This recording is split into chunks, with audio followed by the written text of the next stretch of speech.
Introducing the Listener Support Program, fueling the future and quality of House of Barf. Dear loyal listeners, at the House of Barf, we strive to bring you the most engaging, informative, and entertaining content every day into the world of business, accounting, regulation, and finance. We strive to provide you with expert knowledge, practical tips, and thought-provoking discussions to help you excel in your financial endeavors. We are dedicated to fostering meaningful conversations, sharing valuable insights, and creating a community of like-minded individuals who are passionate about business, accounting, regulation, and finance. Producing high-quality content requires dedication, resources, and effort from a talented team of one, me, but in the future, hopefully I'll have a team. That's why we are excited to introduce our Listener Support Program. This initiative allows you, our cherished audience members, to play a pivotal role in shaping the future and the content and assuring House of Barf's sustainability. In the future, becoming a supporter, you will be able to enjoy a range of exclusive benefits. Benefits that I'm hoping to be able to bring eventually: early access to episodes, access to episodes that are not, public, that are not accessible to everyone, possibly even create better content. And then all those mistakes I make, maybe I'll put them in a separate episode. You'll be able to get some behind the scenes stuff, and other exclusive things such as merchandise. Possibly I have, a children's book coming out, may be able to offer that. Your support goes directly towards enhancing the quality of our content, expanding our reach, our research, and investing in new resources and technology to bring you even better experiences. Your contribution will help us continue to deliver thought-provoking discussions, captivating stories, and insightful I didn't mean to say that. Maybe in the future, may possibly interview someone that will keep you engaged and inspired. Join us in shaping the future of House of Barf by becoming a supporter today. Your generosity empowers us to keep our conversations alive and ensures that we can contribute to provide valuable content to audiences around the United States and hopefully in the future of the world. To support us, simply visit podcasters.spotify.com. Then you can get to House of Barf. Also, it is on Spotify. And support this podcast and become a supporter, and choose a membership tier that aligns with your preferences.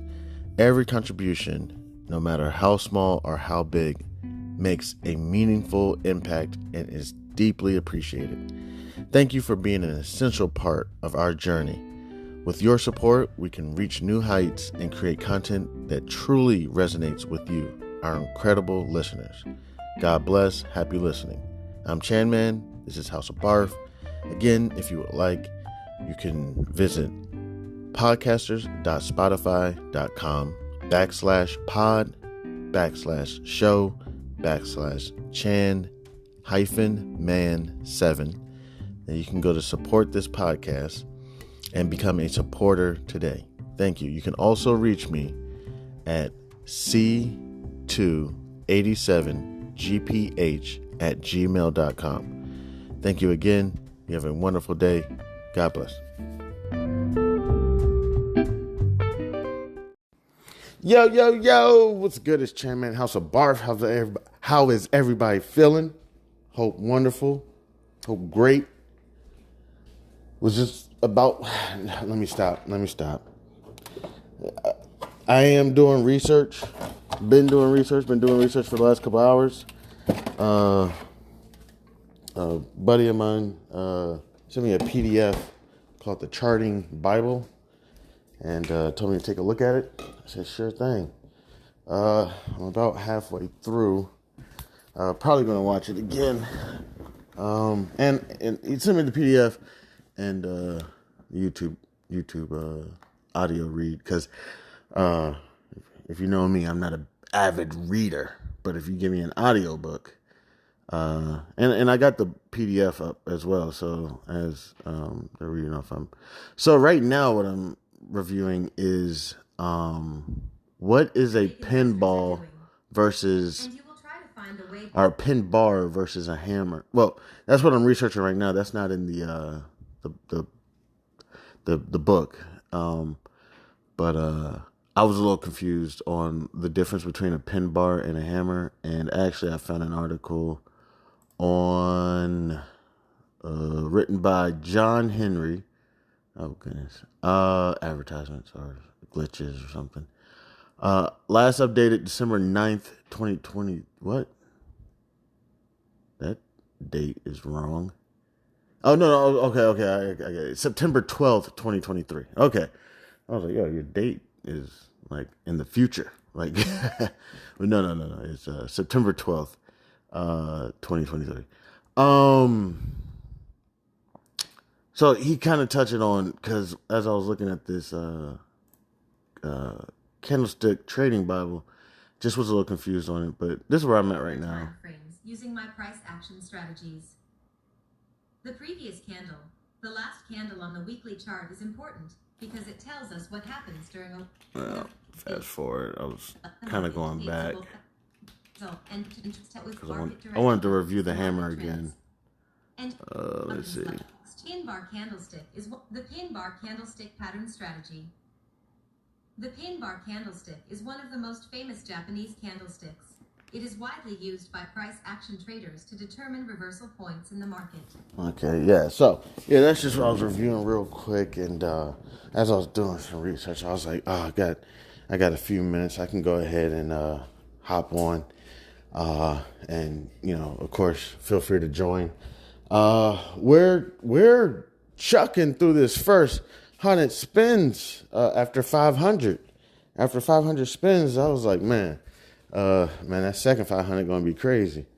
You know, like, you know, it's probably gonna take another year, right? I mean, let me think. I started probably around April.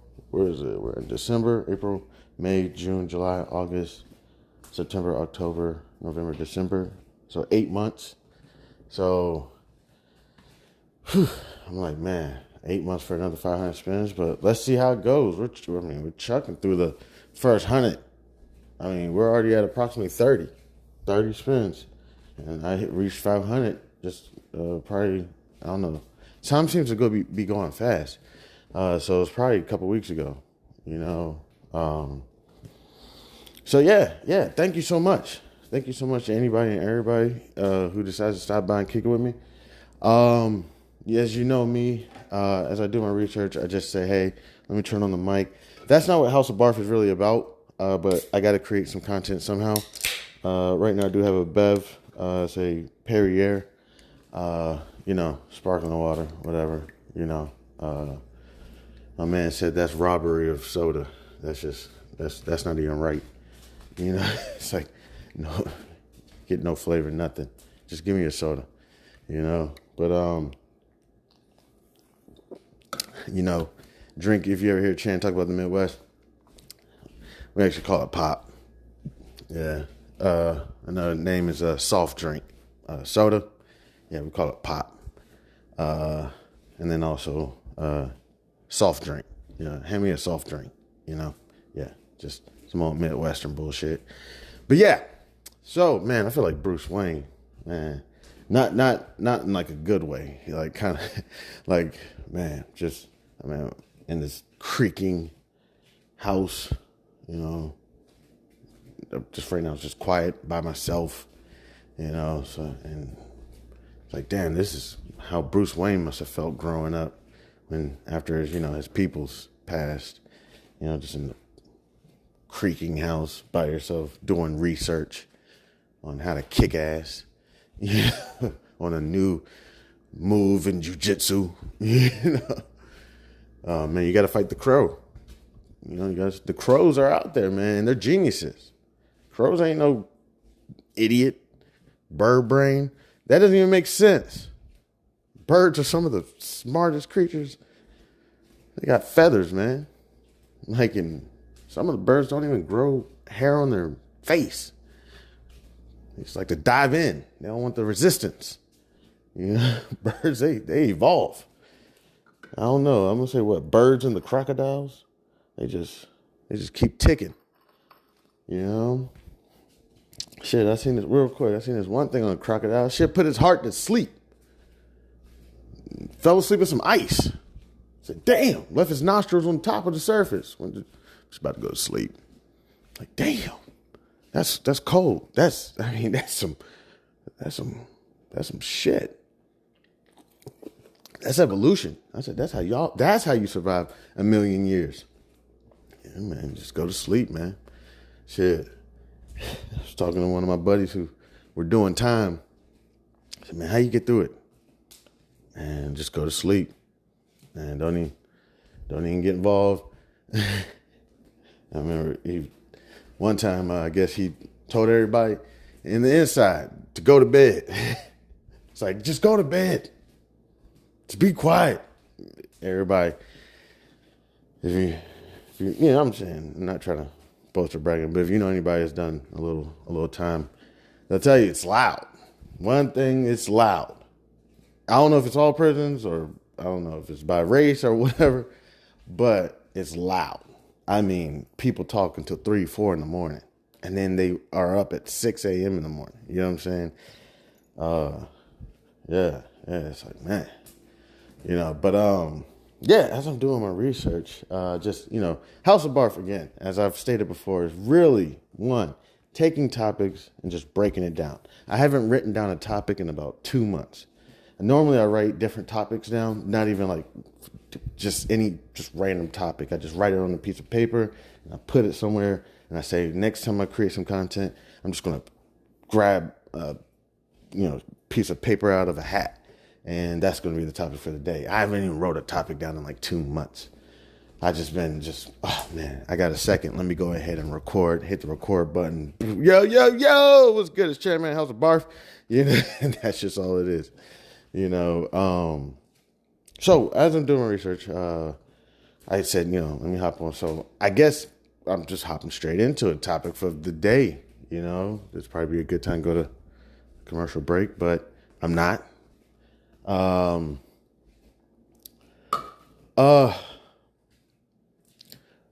One thing I've noticed in my experience a little bit, which I don't have a lot of experience. Okay. I'm not like worked at one wealth management firm for a couple years and worked as a regulator for approximately close to 4 years. And sold some insurance, life insurance, which I do not think is a scam. I actually am a believer in life insurance, but used responsibly. You cannot purchase things and just let them sit for 60 years. Like, come on. You know what I'm saying? Like, check up on it every year, once a year, your birthday. Okay? Hey, I'm alive. What's going on with my life insurance? Like, hey, well, this is what's going on. Do the research, like update yourself on what's going on. Like anything else. Your portfolio, that's long term. You don't plan on touching that shit for 10 years. It's long term. You're good. You got your portfolio set up the way you like it. It's good, nice and diversified if you like that. Or in your favorite one company, however you do it, or one mutual fund or ETF or bond, however you set it up, you're good. Wells, there's no problem in coming back in 60 months and just 5 years, right? And you got this as a 10-year. What's that? 120 months. Come back in 60 months. Shit. Come back in 24, 36. Just say hello. Hey, life insurance plan. Hey, cell phone bill. Hey, that thing that I put on my electricity bill that was supposed to save me money. Is it saving me money? Haven't looked in 2 years, 3 years. It's like, oh shit, yeah, it's saving me a penny. Or whatever it is. It's a lot. It is a lot. And that's why, people like Zuckerbergs and everybody hire people to help them out so that they can just let their cerebral juices stay focused on, I don't know, law and order. We're going to sell your information so that we can advertise to you. Why am I getting stuff about being pregnant? I ain't had no baby. Oh, shit. Get a phone call. Hello, I just want to let you know. Oh, shit. I think God told me that you were going to be pregnant. It's like, no, it was a guy named Zuckerberg or a guy named Musk. He has all your information and he sold it to China. It's like, no, I'm sorry. I probably shouldn't say that. No. Okay. That was not nice. But that was not, I wish I could. Okay. What I mean is there's supposedly some information that like in vacuums, like we get them from China or whatever. I'm not trying to like just say it like that. Yeah. And this information, it could be your coaster that tells you the temperature of your drink. Well, it's not just taking the temperature of your drink. It's actually sending information back. And this is just your coaster. Next thing you know, you get a vacuum. This thing is sending information back to China, whatever. That's what I mean. I'm not just saying China just to say China. So just want to say they even had stories of information being sold to Russia as well, and probably other countries that I can't even pronounce. Who knows? So yeah. But let me get off of that because that's nowhere near where barf is about. But yes, one thing I have noticed is kind of through the experiences, and something I would say I'm guilty of as well when it comes to doing things like brushing up on your water bill or your electricity bill, your gas bill. You pay it every month. Yes, I get that. I will admit I'm not a huge fan of auto debit. Never really have been. There was only one time I was a fan of it, and it was like when I was like 18, and I thought it was the greatest thing that ever happened with a bank account.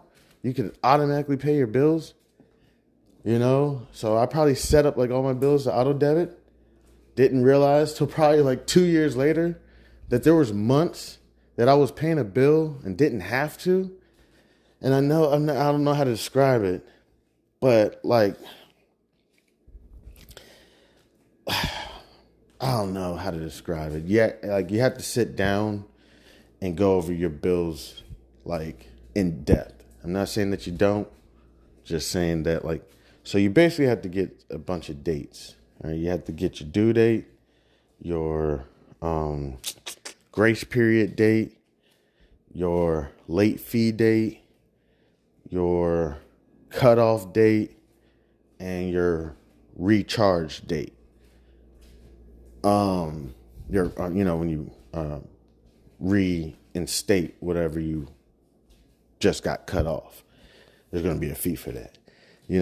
So those dates, you get those dates together, right? And you put them throughout the year. What you're going to notice is there's going to be a couple of times throughout the year, I would say, don't quote me, probably 2 times out of the year, maybe 3, around October or August or something, where somehow you received money and the grace period date or the late fee date is out in the future. And you got your payment. Now, when you got your payment, your funds came in, you had auto debit set up. So that auto debit date has been set up. For a majority of the year, it works out. The grace period date, because that's what I would set it up to. I would set up the grace period date. I would set it up the day before grace period date. As close to that as I can get. That's because I'm risky as well with paying bills and whatnot. It's still good standing and it's still perfect payment history. It doesn't play with that. Payment history is still going to be 100%.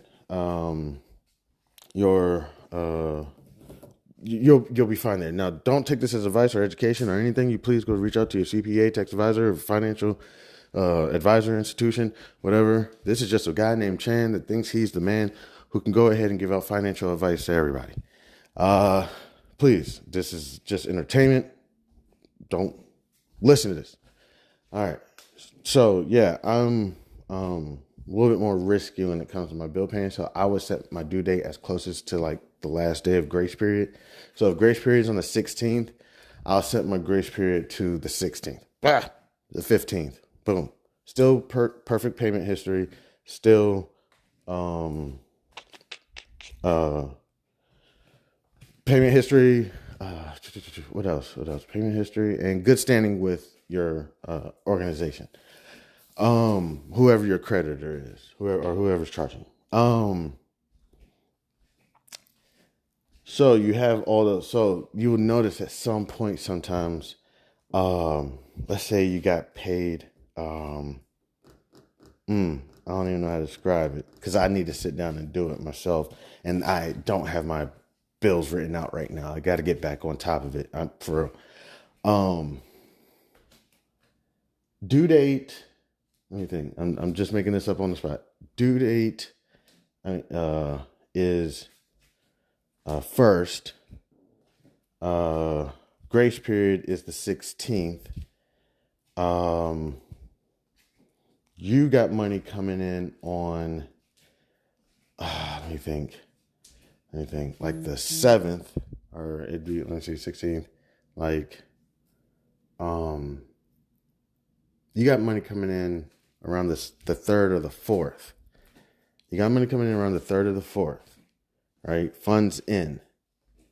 Auto debit the 1st, or the other one. Auto debit's first. You get paid on the 1st or whatever.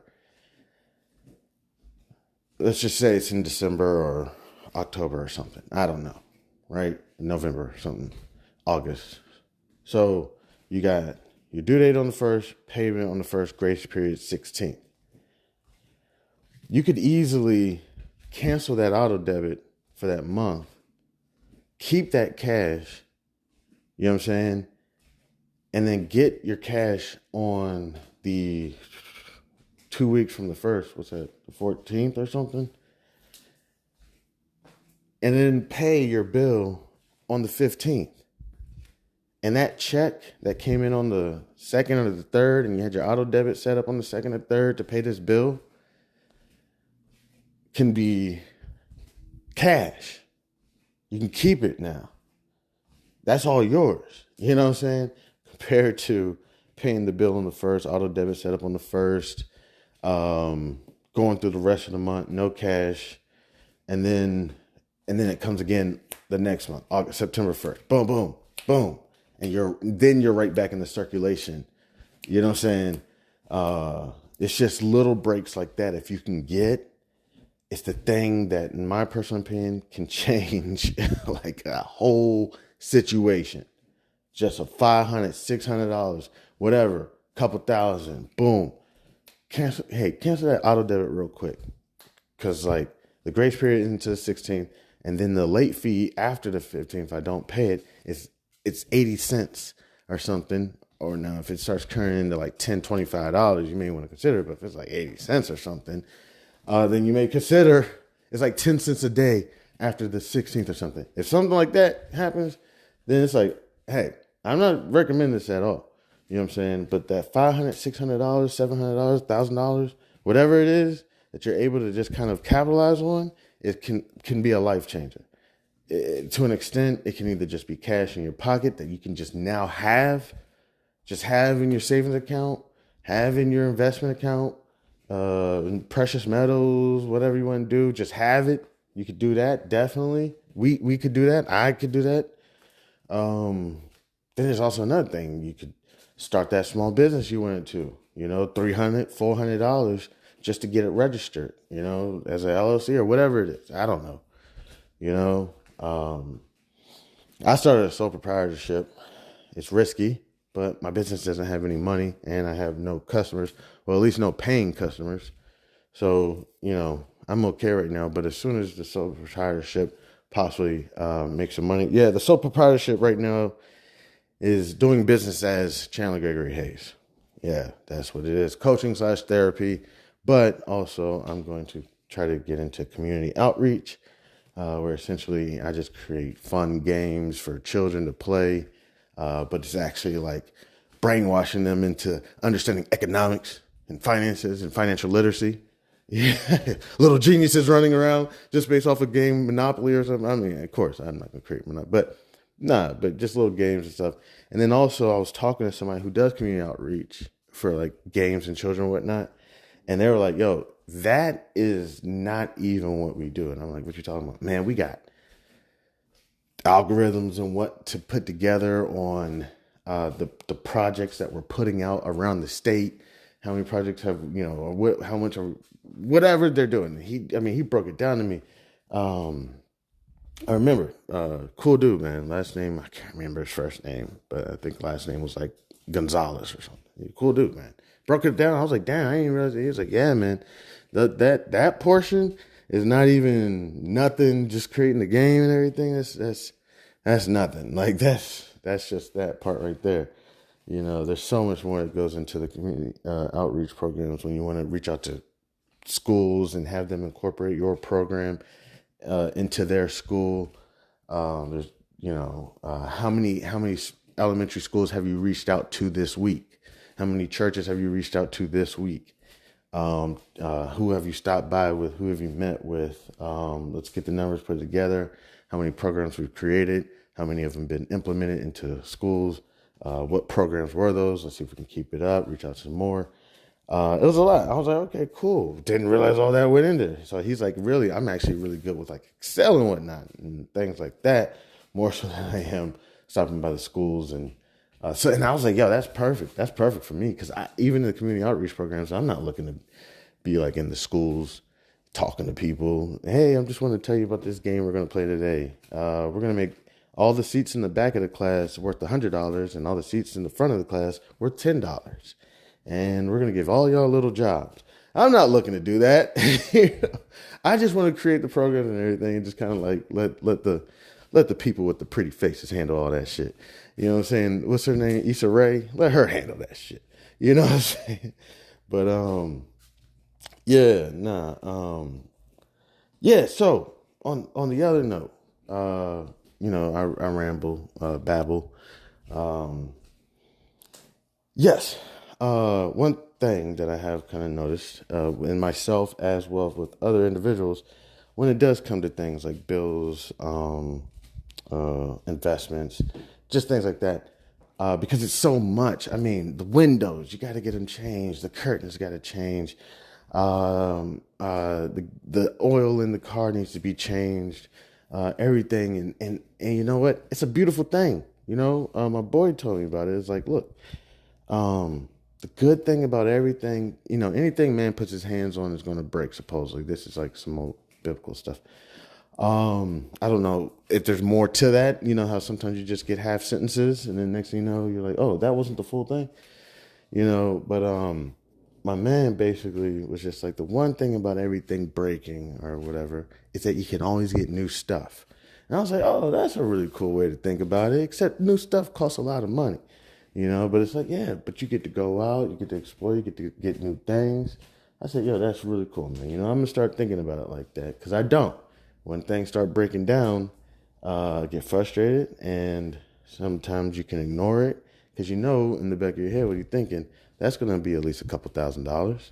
No offense. There's nothing in my life right now that's not a couple $1,000s. Like, damn. Like, I know for some other people, they're like, shit, that ain't nothing. It's like everything in my life now is a couple $1,000s. It's like, damn. I remember when I got my first $100. I don't remember fully, but I remember kind of when I was probably like 15, 16 years old and got my first $100. And I was excited. I said, oh shit, I'm heading to the club with a dub. Yeah, like that was it. You know what I'm saying? I took a dub to the club. That was it. I'm making this dub last all night. And I got my first 100. I think it was from my second job. First job, I don't think paid me shit. They paid me food and lemonade. But yeah, my second job, it was a weekly paycheck. And I got $100 a week. And I was making, what was I making, man? I was doing all right. I was making like $9.25 or something, like $9.75 an hour as a little 16-year-old. I was like, man, and I only worked 4 or 5 hour days. I ain't even work 8. I was just working 4 or 5 hour days, chilling, man, that was a chill ass job. I don't even know how I got on that. But yeah, with all this stuff going on,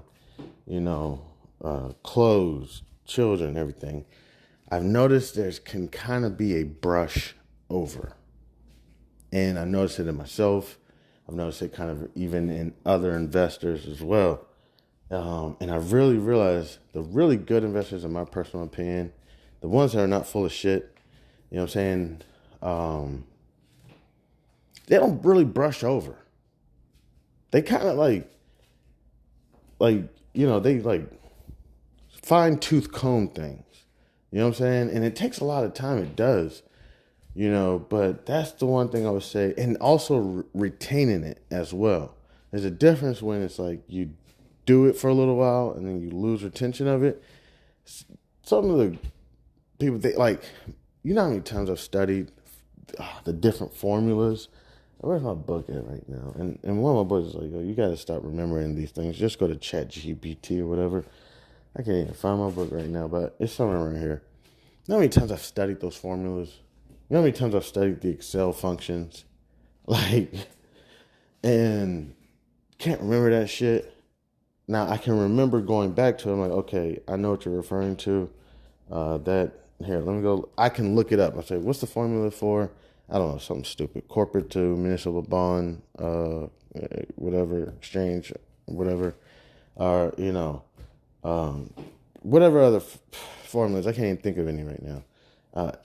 EBITDA, something over EBITDA, or is it earnings before interest, taxes. So the different formulas all through it. Studied them, remembered them, used them at one point, probably earlier in my career, like probably the first year of my career, and shit just starts slipping. You know what I'm saying? Because, you're constantly going through it, that just reminds me that I need to refresh. And let me refresh right here, too. Let me get a little sip.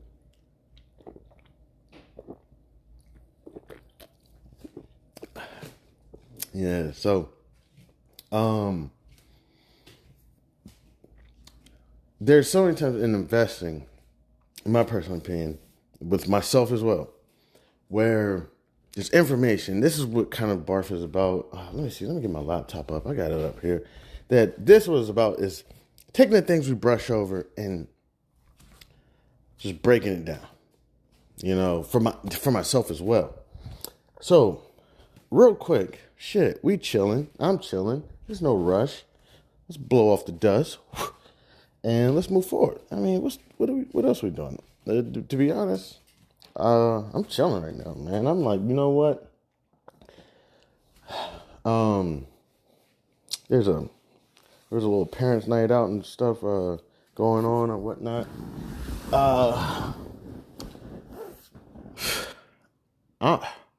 I'm not bragging, man. This isn't normally me. I use my time to get some sleep. That's what I'm doing. I'm sleeping and doing research, waking up and then doing research. And I was like, man, you know what? Let me go ahead and get some content in. I'm just going to take any topic right now. I'm going to do bid and ask spread. All right, let's do some research on the bid and ask spread. Real quick. Let me just go in here. I've been talking for about 30 minutes already. Let me see. Okay. The bid and ask spread, right? You go to the stock market, you chose your broker, and let me get my book so that we can get technical terms. Where did I put my book at? So you go to the market, right? And you want to get in there. And I know you know what the bid and the ask is, right? The prices. But what's going on? What's going on? These numbers are moving super fast. They're all over the place. It's madness. It's craziness. Let me grab I got a whiteboard. Tell you, family member of mine, it was my mom's. She's like, I see you got your whiteboard. You need an easel for that? I said, nah, I'm good. I just need a whiteboard and a marker, and I'm fine. I'll just carry it around. Man, I kind of wish I would have got that easel now. You know, man, I should have got that joint. Because I don't have nowhere to put this joint. I'm just putting it everywhere, and ink is getting everywhere on the sheets. You know, like, damn, I should have got that easel. All right. So you go to the market. What the hell is going on? You know, so we have the bid and the ask. Let's see real quick. I want to ask one question real quick. Who gets paid off of the spreads on stocks? The spread goes to the market maker, who is responsible for pairing buy and sell orders in the stock market. Yes. That's what I was like, yo, it's the market maker, right? That's what I was just thinking. I was like, okay, bet. Okay. All right. So let me see real quick. I knew it was the market maker. I knew it was the market maker. Let me see real quick. What does the transfer agent do stocks? Gov. Transfer agents work for the security issuer to record changes of ownership, maintain the issuer's security holder records, cancel and issue certificates, and distribute dividends. Okay. I still don't fully understand what they do. They work for the security issuer. Okay, the security issuer. Who's ever issuing the security, like Apple or Amazon or whatever, sounds like. To record changes of ownership, maintain issuers' security holders' records, cancel and issue certificates, and distribute dividends. So let me see something real quick. Now, this is just random stuff real quick. You're kind of just going down this rabbit hole with me.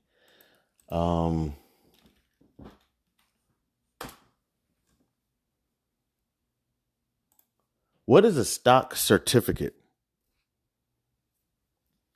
In corporate law, a stock certificate is a legal document that certifies the legal interest of ownership of a specific number of shares or stock in a corporation. Oh, shit. I used to have a bond certificate. I ain't never had no stock certificate. That's crazy. And then the transfer agent also handles dividends because that comes from the security issuer. Cool. Okay. All right. That's all right. That was just a couple things I was just interested in. All right. But in the same sense, what we're talking about is, okay. So you go to this market. What the fuck is going on? And literally, that's what it is. It's a market. I understand. It's like we know this stuff already. So we go to the market. Let me pull the market up right now. I know it's closed. All right. Looks like I got something up already. All right. Let's go to, I'm on GameStop. Ticker symbol GME. Right? So we go to this place called the market.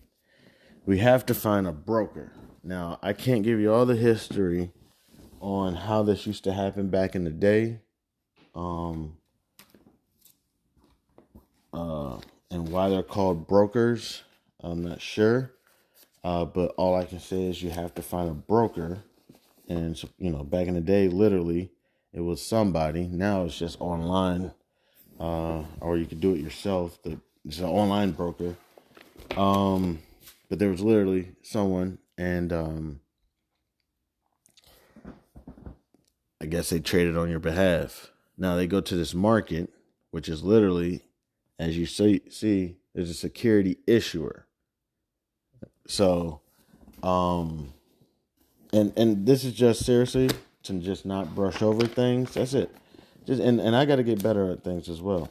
But as you see, there's a security issuer. So essentially, it's like going to a grocery store or market, and on the shelf are security certificates, I guess. I'm just making this up.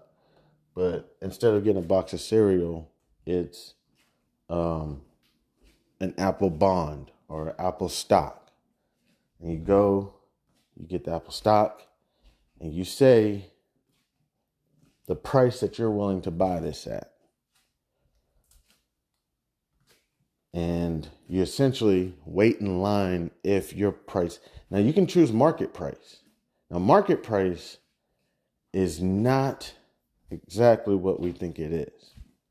Market price is literally, in my personal opinion, let's look this stuff up. The next price on the market. That's why you want a tight spread. Okay, let me go into spread real quick. Let me see. I'm gonna go to ask price. Let me see. Ask price. I think it's all right. 185. That's the page. So, in this book, I'm looking at this old Kaplan book that I use like all the time.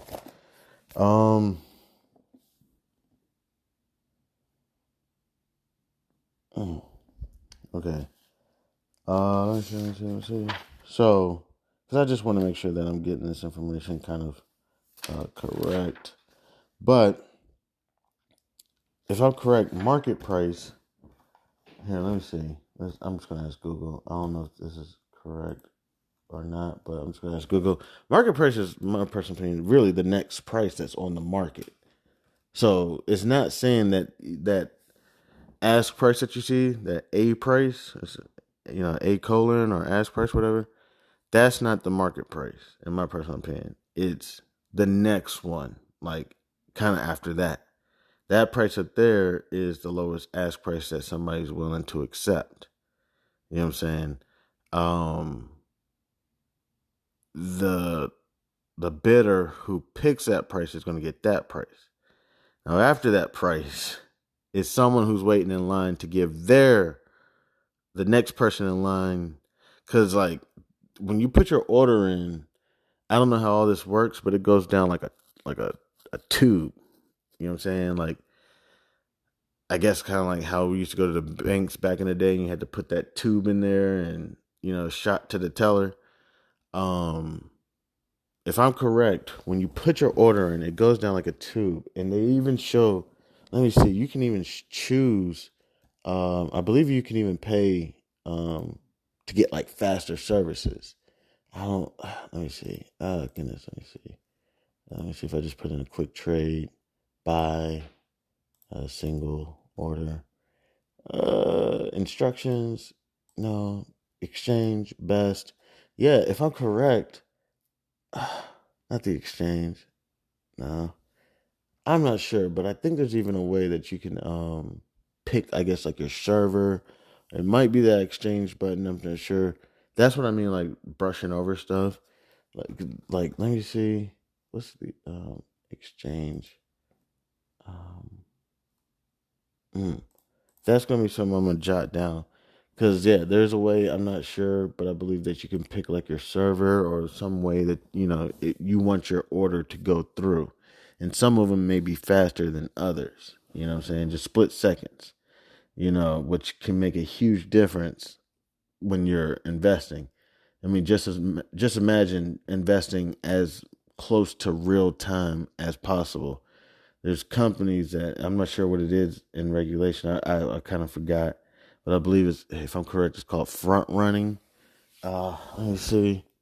Let me see. What is front running stocks? Front running is when a broker or an investor joins a trade because they have foreknowledge of a large confidential deal which will impact the asset's price. Front running is also known as forward trading or tailgating. Okay, I'm not exactly sure if there's another one, the one that's more technical. It's more has to do with like the cables and the cords underground. Let me see. I don't even know if I'm asking this question correctly. What are those cables or cords underground that trade stocks? The transatlantic cable, the Wall Street Speed War, the electronic exchange. Okay, here let me see what that is. What is the electronic exchange on Thinkorswim? The exchange codes, several things. Let's see. What is the name of the electronic stock exchange? Let's see. All right. Active Trader. But yeah. Let me see if I can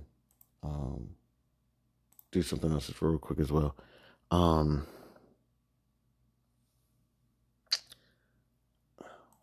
What is the FINRA rule for brokers who put trades in front of other?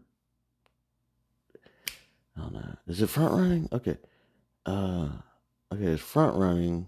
Let me see. Let me see if I can go to SEC or something. Updated investor bulletin. What they made this front running sound like, and that's why I want to go to FINRA rule. See if I can find it. I'm gonna FINRA rule.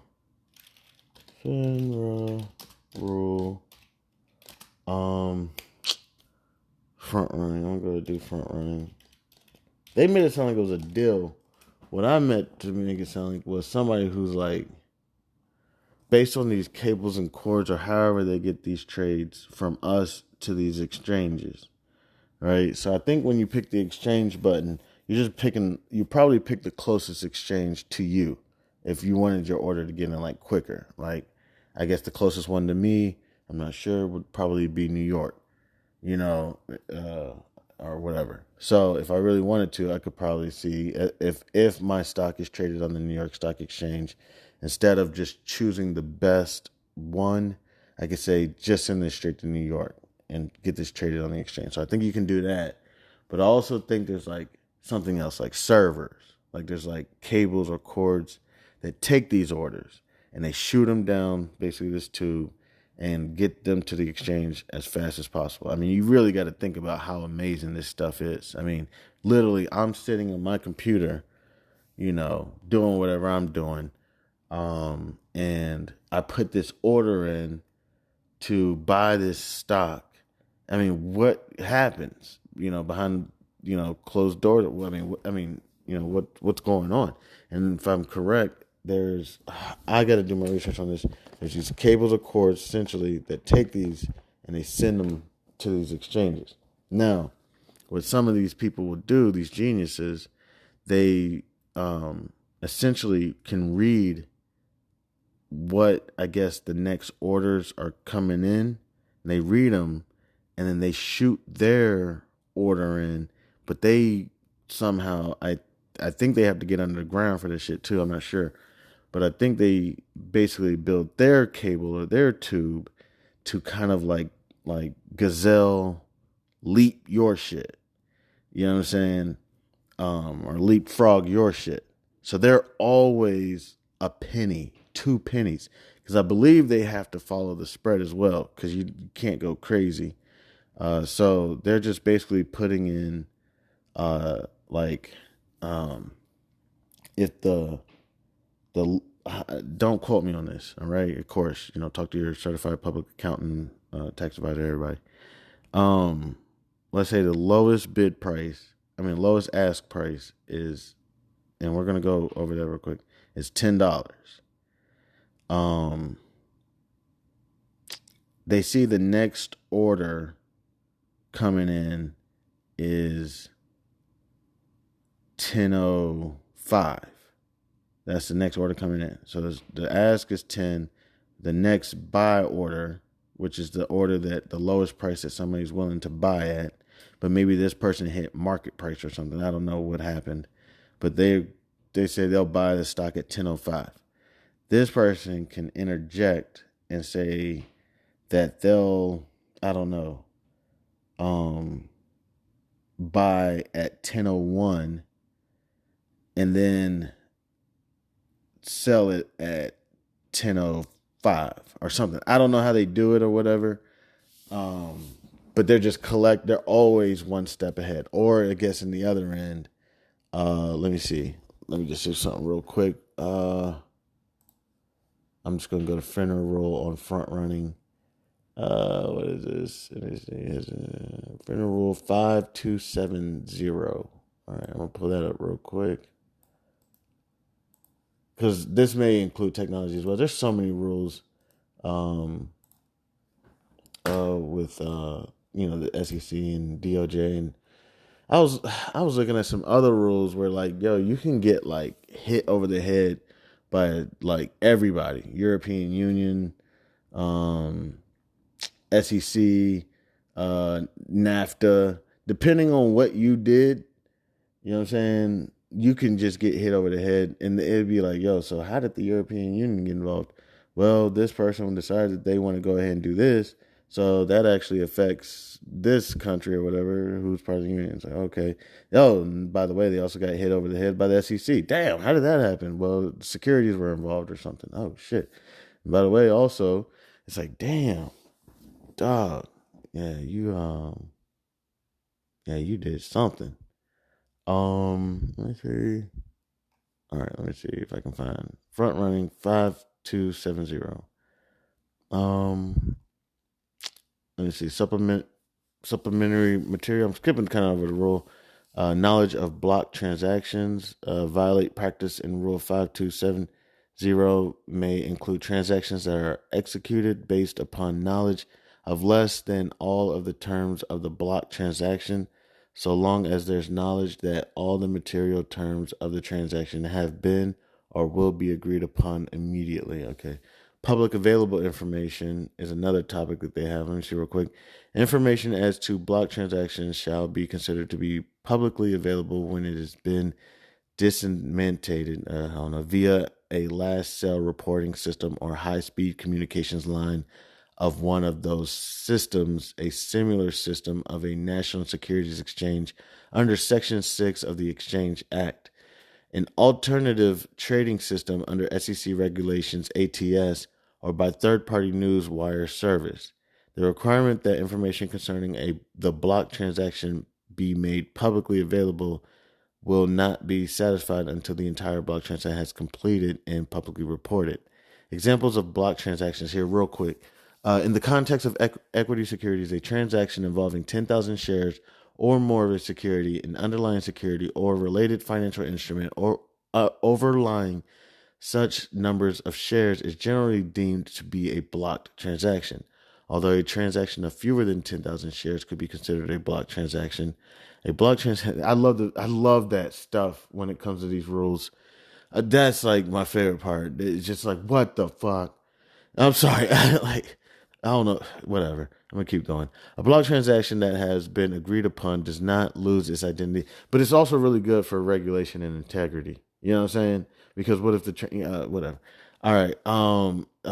Agreed upon does not lose its identity as such by arranging for partial executions of full transaction and portions which themselves are not of block size if the execution of the full transaction may have a material impact on the market. So it also sounds like, for example, as well, if there's a block transaction going through these high speed systems or something, this person can see that 10,000 shares that somebody was going to purchase is, I guess, not going to go through, which is essentially probably going to bring the price of the stock down, and they can go ahead and either, and make their decision. They can make their decision how they're going to approach the market that way. Permitted transactions, okay, and I'm pretty sure those are front running of non-block transactions, okay, and yeah, it keeps going on right there. But there's other stuff that people consider and talk about as well. But yeah, so I know I've been going on, but we're going to keep on going just a little bit longer, and then I'll figure out what I'm going to do next. Either pause and keep coming back. So you go to this market, all right? So that's where we're at. This is what I mean when it's like, just not brushing over anything. Even that exchange button, I think we figured it out. But you go to the market and you say, hey, I want to get this Apple stock. Not the Apple, but this Apple stock. You go to the market, you go to the shelf, you pick up this stock certificate that says Apple, and it says the price that you want to buy Apple at. Now, you can wait in line at the market and go ahead and give it to, I believe, the market maker. The market maker is the person who creates this market. And let me see how they create this market real quick. Let's go ahead and touch base on that.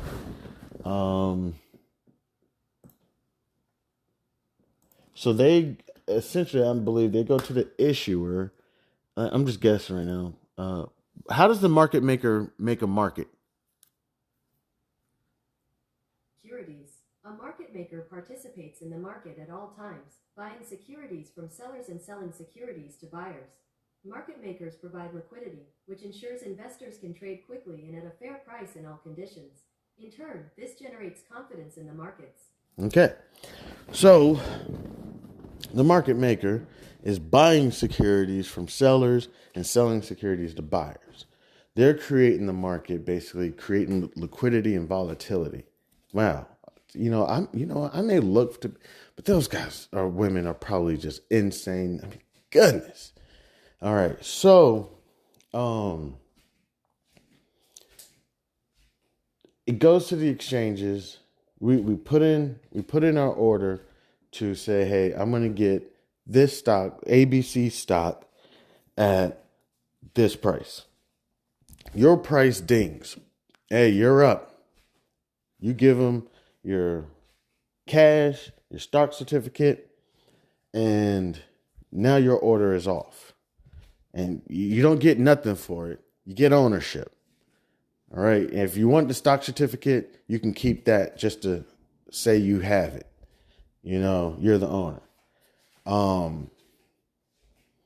Now, when we see those prices up there, we have what I believe is called the spread, which is the bid and the ask price. The bid is the lowest price. The bid is the highest price that someone is willing to accept. Let me see real quick. What is the bid and the ask spread stocks?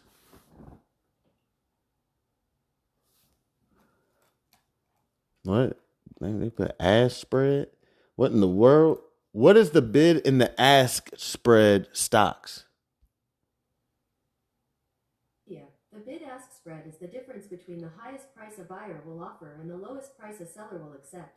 Typically, an asset with a narrow bid-ask spread will have high demand. Okay, so that's just go to the market. You're sitting there. You say, you know what, honey, real quick, I'm just going to sit here and wait because I think my price may come up. It's like your number, right? And you got 100 certificates. You like, I'm trying to get, get 100. You know what I'm saying? So, and I think my price can hit today. Or I have to come back tomorrow, or I have to come back the day after that. Or I may just sit in the house and just wait until it gets closer. And I say, okay, let me go ahead and go turn these certificates in. Not for cash, for the ownership. Or, you know what I'm saying? So I guess in reality, you get the stock certificate once you give them your cash. But that's not what we're saying here. You go to the mall, you grab the certificate for this stock at a certain price. You're basically holding on to this piece of paper, just waiting. Not saying this is an actual stock certificate. This is a hypothetical. And you're waiting for this price to hit because it's the price you want. So the spread is the bid-ask spread. The highest price that a buyer is willing to pay and the lowest price that a seller is willing to accept. Now that spread is what the market maker receives for doing their duties. Okay? So it's not necessarily that this market maker wants to have a wide spread. Now the market maker may want to have a wider spread for something that's harder to buy and sell. I don't know how to describe this, but one way I've heard described by somebody is basically like an exotic car to, it may have been Invest with Henry. I'm not sure, but an exotic car compared to something that's like an economy car. If it's an exotic car, I'm probably going to want a wider, because this is going to be harder to buy and sell.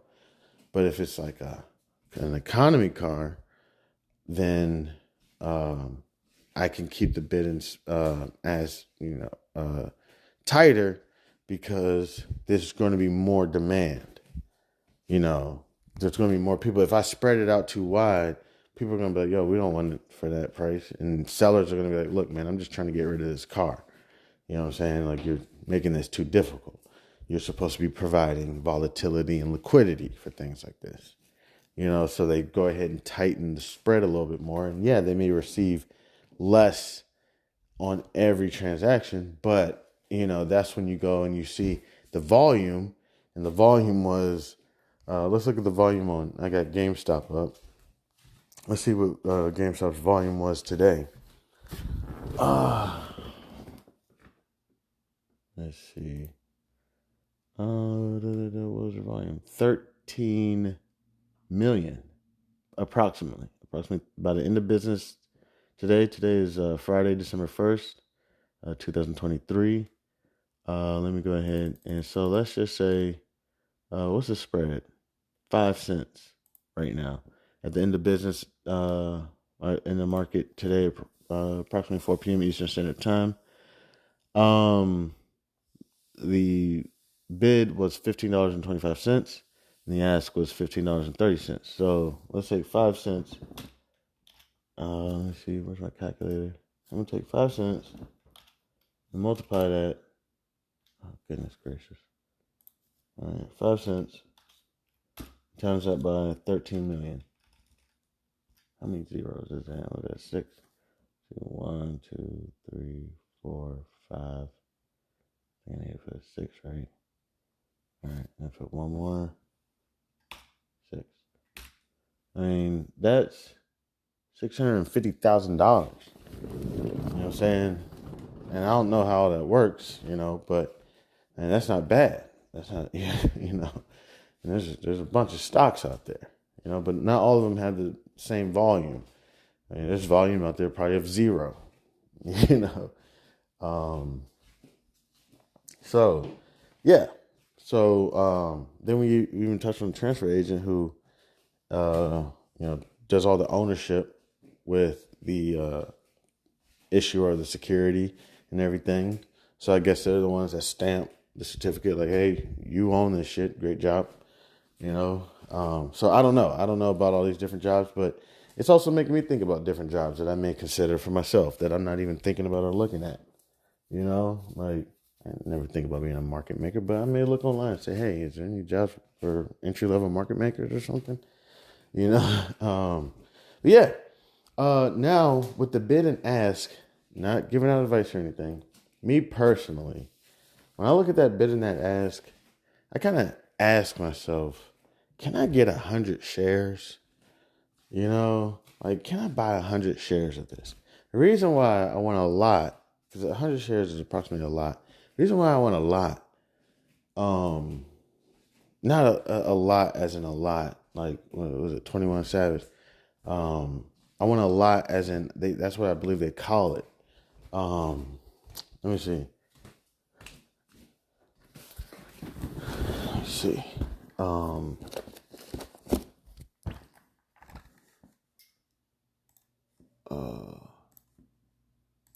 What is a lot in stocks?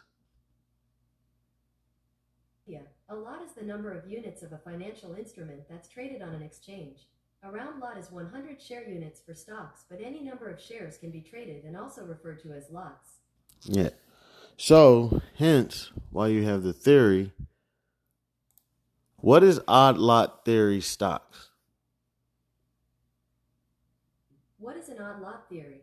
This theory is based on the assumption that small individual investors are more likely to enter odd lot trades than institutional investors. Therefore, according to this theory, if odd lot sales increase and small investors are selling a stock, it is a favorable time to buy. So, essentially, smaller investors are more likely to put in odd lots. They're not the people putting in 100 share units. So, I mean, you could have 10,000 shares, 20,000 shares, but they're putting in lots. Odd lots are investors such as myself who have 9 shares of Roblox.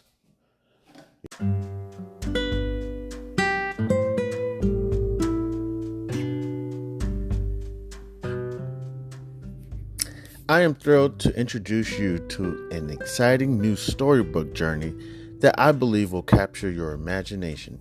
Allow me to present Langston Mankson's Coolamade Stand Adventure, a compelling short story that promises to transport you to a world of interest, excitement, and learning. The title of the book is Langston Mankson's Coolamade Stand Adventure by Chandler Hayes. In a world of colorful imagination and captivating stories, a new children's book has emerged to empower our young minds with crucial life lessons, life skills, and financial literacy. Langston Mankson's Kool-Aid Stand Adventure is a cheering short story written by a talented Black author who understands the importance of equipping our youth in the early stages of life with the tools they need to navigate the realm of money, savings, and smart choices. Meet Langston Mankson and his imaginary best friend, Zonky, a pink elephant, two curious souls who embark on an adventure around the vibrant landscape of Wichita, Kansas, where Langston Mankson sets out to accomplish multiple goals and is met with obstacles that he must overcome. Langston Mankson and Zonky discover valuable lessons of talking about finances in the home in order to gain knowledge. Langston Mankson, with a little bit of confidence, the guidance of supportive parents, the help of community members like Mr. Tiller, and his imaginary best friend Zonky, Langston Mankson learns about the value of money and how to save, the importance of making thoughtful spending decisions, the significance of thinking outside the box when met with challenges with money, and the joys of sharing with others. Through relatable experiences and engaging storytelling, young readers are introduced to the fundamental concepts of money, such as earning, saving, and spending responsibly. Langston Mankson set savings goals, teaching children the importance of planning for future needs and dreams. The book celebrates diversity and the different perspectives on money, shedding light on its role in different people's lives. The characters' interactions emphasize the joys of serving others, the gift of sharing, and making a positive impact in their community. The pages of Langston Mankson's Kool-Aid Stand Adventure come to life with vibrant illustrations. The colorful and imaginative visuals not only captivate young readers, but also enhance their understanding of complex financial concepts. Langston Mankson's Kool-Aid Stand Adventure is coming soon to bookstores and online realtors.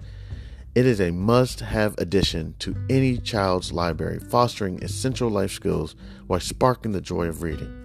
Empower the young minds in your life with the gift of financial literacy and imagination. Join Langston Mankson, Zonky, family, and friends on their extraordinary journey of running a drink stand to set them on the path of a brighter future. Your opinion means a great deal to me. I would be honored if you would consider exploring Langston Mankson's Kool-Aid Stand Adventure and sharing your thoughts. Your feedback could play an invaluable role in shaping the future of this project. If you have any questions, comments, or would like to discuss the book further, please don't hesitate to reach out to me. Your support in spreading the word about Langston Mankson's Kool-Aid Stand Adventure would mean the world to me, and I deeply appreciate your consideration. I am a passionate advocate for financial literacy. Me, Chandler Hayes, and am excited to join the community of storytellers. With a background in finances, I am driven to inspire children to embark on their own adventures of learning and discovery through the power of literature. Langston Mankson's Kool-Aid Stand Adventure is a heartfelt endeavor to promote financial literacy in a fun and accessible way. As a Black author, I'm committed to providing children of all backgrounds with the tools for success, and I am proud to contribute to a more financially informed generation. Thank you for taking the time to explore this advertisement, and I look forward to the possibility of sharing this extraordinary literature adventure with you. Please feel free to contact me. You can reach me at the email c287gph@gmail.com. All right, thank you. Warmest regards. Have a great day. God bless. Yeah, my bad. Yo, what's good? This is Chairman House of Barf. What's popping? Sorry, just got cut off. So basically with the odd lot, you got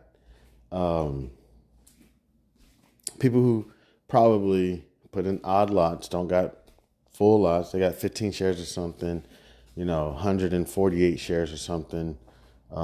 There's an odd lot. So the odd lot individuals, according to this theory, if I'm correct or not, I think there's more to it than the way this is angel1.com. There's more to it, but essentially, the odd lots really don't know what they're doing. They're smaller investors. They really don't know what they're doing. They're buying and selling based off of market sentiment, whatever else they're doing, right? I'm not sure if this is true or not. Don't quote me.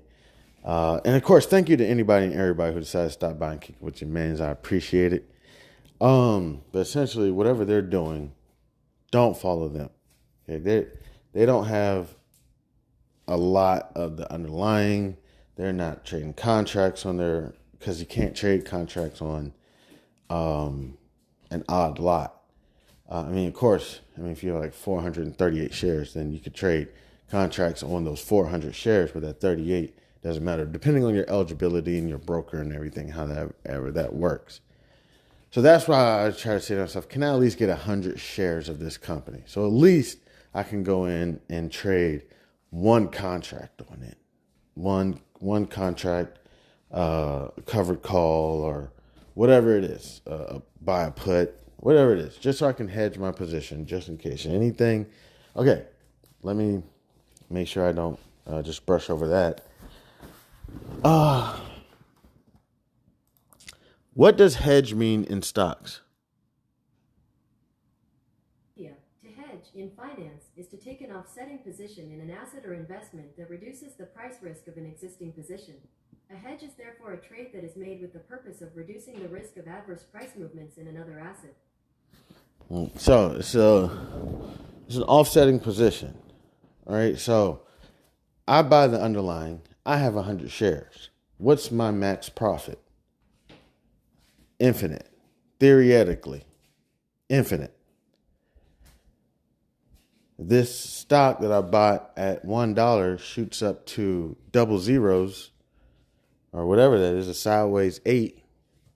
Man, I would go crazy if I saw that on my portfolio. I would. I don't even know what I'd do.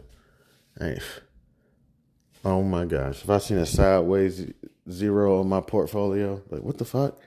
That penny stock that I purchased? Oh my goodness. Nightscope? Oh, sorry, I'm kidding. I'm kidding. It's now worth infinite bucks. Man. It's like, nah, of course. I know we have the Treasury and fiscal and monetary policy, but it'd be a great movie to watch. It'd be like Queen Latifah's movie. But regardless, my max profit is infinite, theoretically. You know what I'm saying? Now, my max loss, if I have a long put, my max loss, let me think, is infinite as well. But combination put together, if the stock goes to infinity, at some point, let me think. See, this is what I got to get better at myself. Because a long put would be infinite loss, but it would break off, I think, at strike price. Let me see, because you could just sell your 100 shares at your strike price, in order to prevent yourself from taking that huge loss. But yeah, you would be selling your shares at a extremely low price. It would be extremely frustrating. So yeah, it would cap it off. Here, let me do an example real quick right here. I know you can't see, but I'll just, talk through it because I'm trying to figure this out myself as well. So I go to my analyze tool. This is where I just go to analyze my trades. So then I'm going to add a simulated trade, and I'm going to buy 100 shares of GameStop, ticker symbol GME, as of the end of business today. That was approximately 4 p.m. Eastern Standard Time. The ask was 15:30, which again, some way people help me remember: bid, buy, ask, accept. Bid is the highest price that a buyer is willing to buy at. Ask is the lowest price that a seller is willing to accept. So I get 100 shares of GME, GameStop ticker symbol GME, at 1530, and then I'm going to go put a long put in. Now, my long put, because I love GameStop so much, which I'm kind of pissed at GameStop considering that I held it for a while. And then as soon as I sell it, because I thought they were going bankrupt and out of business, then they want to shoot up to the sky. That was a couple years ago. Man, I used to enjoy GameStop.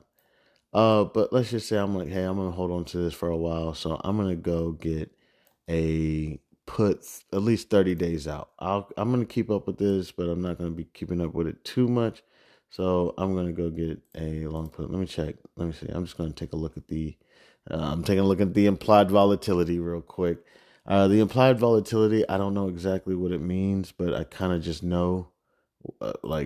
Sometimes I don't know what a word means or how it's spelled, but if you say constant chloriating or something, I don't know how you spell that, and I don't know what it means, but I know the context. I understand what you're saying.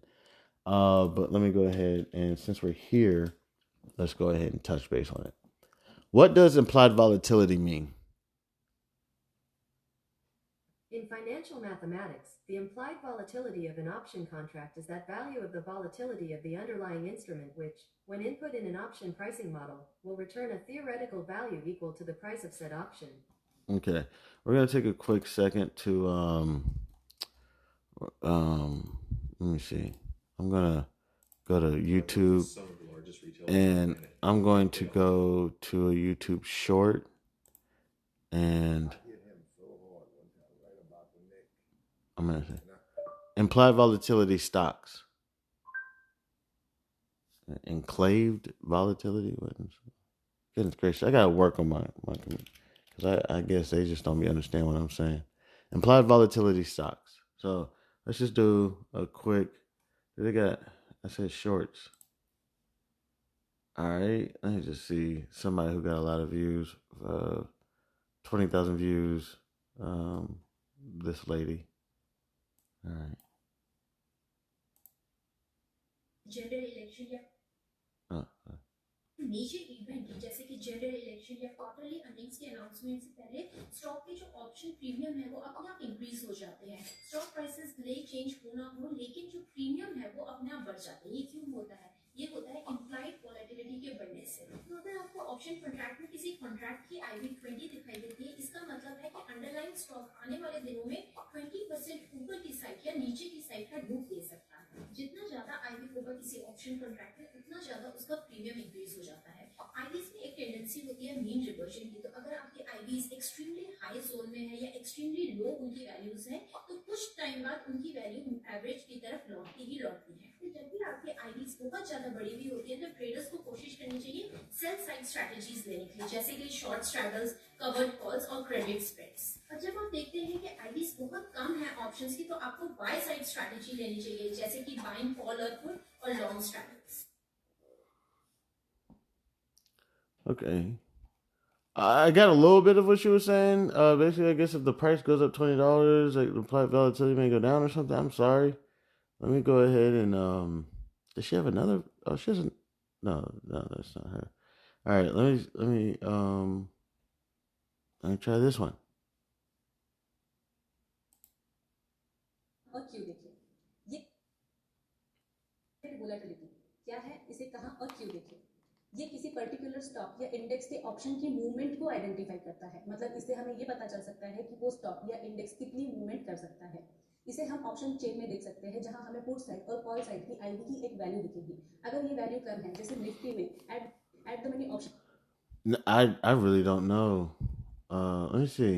Let me just try something else real quick. Let me see real quick. Thinkorswim implied volatility. Let me see if this person. Take a look at my Thinkorswim layout, but this time we're going to look at my volatility, my implied volatility charts that I have. Up here at the very top, that's a stock chart. I've got the volatility part here expanded out. What I have on the screen right now, a 1-year look at the option implied volatility.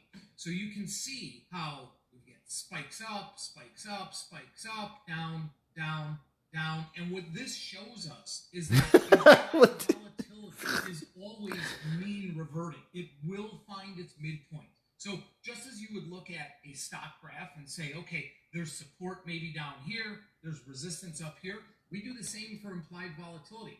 So when option implied vol is down here, I want to be a buyer of options. I want to be a buyer of premium because options cost less. When implied volatility is up here, when there's a lot of demand, very little supply, options get more expensive.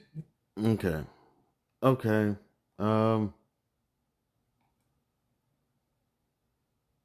Let me try somebody else. Somebody says they can do it in 18 seconds. Implied volatility tell you more than you ever could get from any news announcement or, okay, I'm going to check that on the earnings reports. Okay, it's ridiculous. You don't have to check anything. Okay. All right. So maybe I shouldn't look at YouTube shorts on what does implied volatility mean. Let me see if I can go to my book real quick. Let's see. Implied volatility.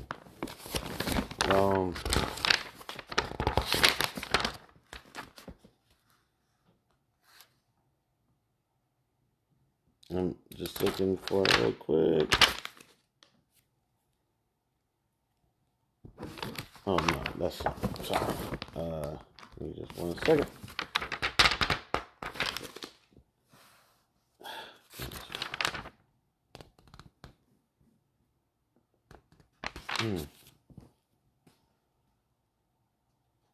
I can't find it in my book right now.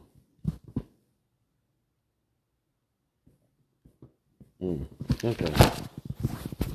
All right. Let me try just a normal video. Just go over this real quick. This guy, go ahead. Whenever it comes to options pricing, but everybody loves everything options. So in today's video, I'm going to be simplifying this options trading concept and showing you how you can use it. Let's see if I can fast forward.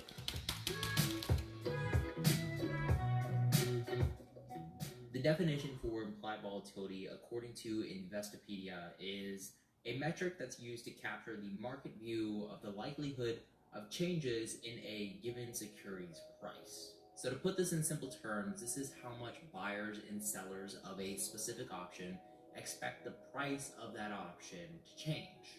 So basically this is... All right, I'm going to go ahead and stop right there. So I'm going to go ahead and I'm doing GameStop. I'm getting 100 shares underlying. Right now I'm looking at the implied volatility. So essentially, I guess this is how much the buyers and sellers are expecting this thing to move. I plan on holding GameStop for a while. I'm bullish on it. This is all hypothetical. I'm just saying I'm bullish on it, and I plan on holding it for a little while. So I'm going to go say, you know what? I'm going to go ahead and get a contract just for hedging purposes. They have earnings. I'm going to go to their calendar. Let me see real quick. GameStop's calendar. We have earnings come out December 6th. If I knew that, then I would actually trade this differently. What would I do? I think I would go get earnings December 6th. Does GameStop have a dividend? Let me see. Okay, I'm getting too far into this. Because now I'm looking at it different. I'm like, ooh, earnings coming up. That's always fun to play around with. But let me go ahead and go take a look. So, yeah, the implied volatility's up right now. Right now, it's about 232%. Then next week, after earnings, is 204%. And the week after that, it's 171%. Then after that, it's 142.65%. And it actually kind of drops off from there all the way down to January 16th, 2026, 777 days from now. Implied volatility is supposed to be about 89.23%. So with that news, I have the underlying. Okay, so I'm gonna go sell a contract. So because I'm an asshole and I want to go sell a contract, I don't want all that volatility. You know what I'm saying? I don't want this thing shooting around all crazy. So I want to get a good volatility that there's still price action, but not that I'm going to be losing my shares or buying this contract back at a higher price than I sold. So I see there's a sweet spot, and I don't want to hold this forever either. So around 49 days from now, January 19th, 2024, supplied volatility about 117, which is, I don't know, up, down, plus minus $5. So it's kind of sweet.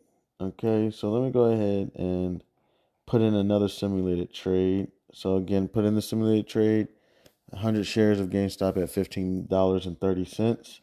I want to get a lot of it. We can put in 2 lots or whatever if you want. If we want, we can do that. If you want, I'll go to analyze and up it to 500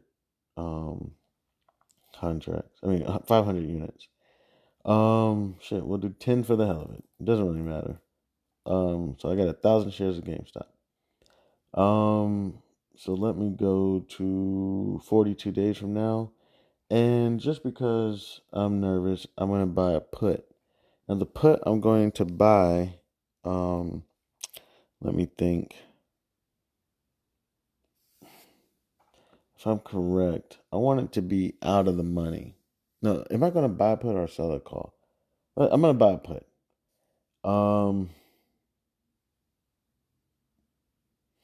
Let's experiment with it. So I'm going to go 42 days out, January 12th, 2024. And I'm going to sell an in the money put. So I got the strike price 15.30. I'm going to go to, because I guess in a sense you want to cover that spread, right? You just paid for that spread, right? So my spread was 5. I don't know, man. I don't know. So I could just go sell a put at 15.5. Let's see how that looks. Let's check it out. I'm gonna go ahead and buy a put. See, this 15.50 spread is $1. Exactly $1, which for me is kind of crazy. I'm like, damn. Normally, I don't think these GameStop spreads are big. Hence, demand for it is probably not as high, meaning the market maker has to work harder to make these transactions happen. Let's see where there might be a little bit tighter spread. No, they get bigger and bigger. Okay. All right, let's go ahead. I'm just going to sell at 15.5 at 320. No, I'm going to buy January 12th, 2024. Strike price $15.50. Price, the contract is $3.20. But at $3.20, you multiply by 100, considering that it's 100 contracts. But you know, we're going to sell 10 of these. We're going to buy 10 of these. I'm sorry. Strike price here, making sure that I don't go over anything.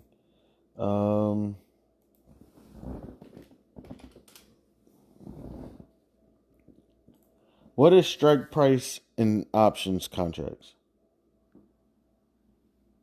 The strike price, also known as the exercise price, is the predetermined price at which a specific security may be purchased or sold by the option holder until the expiration date of the options contract.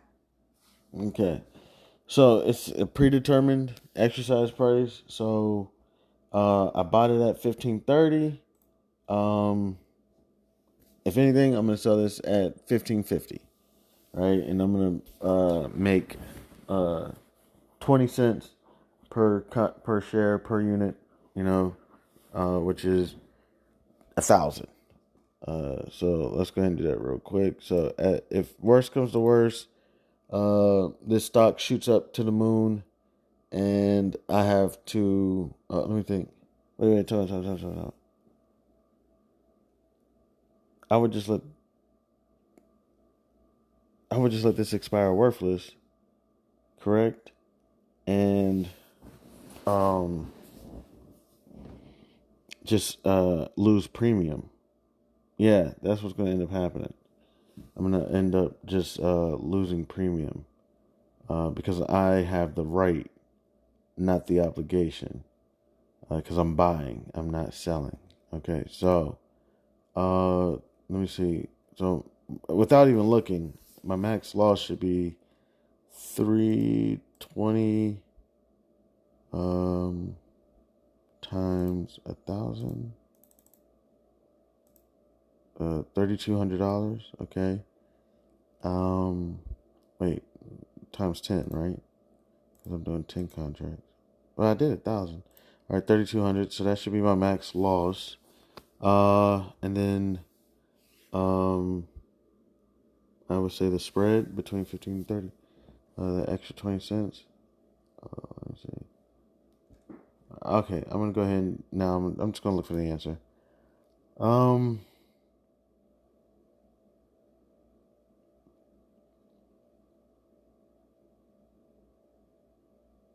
they won't even allow this to happen. I'll read it to you. Please note that you've selected a weekly option series with a non-standard expiration date. The underlying security of this option is currently hard to borrow. If this order results in a short position due to assignment or exercise, a daily borrow fee will be charged. The current borrow rate is 3%. If all shares of this option were assigned or exercised, the daily fee would be $1.21 based on yesterday's closing price.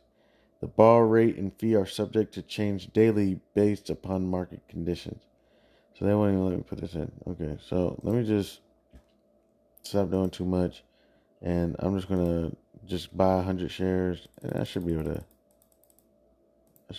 buy 100. One put that shouldn't be illegal, right? Let me just do one. Oh no, just analyze. But okay, even just as an analysis, damn, they're not even. They say I can't do this. I'm not sure.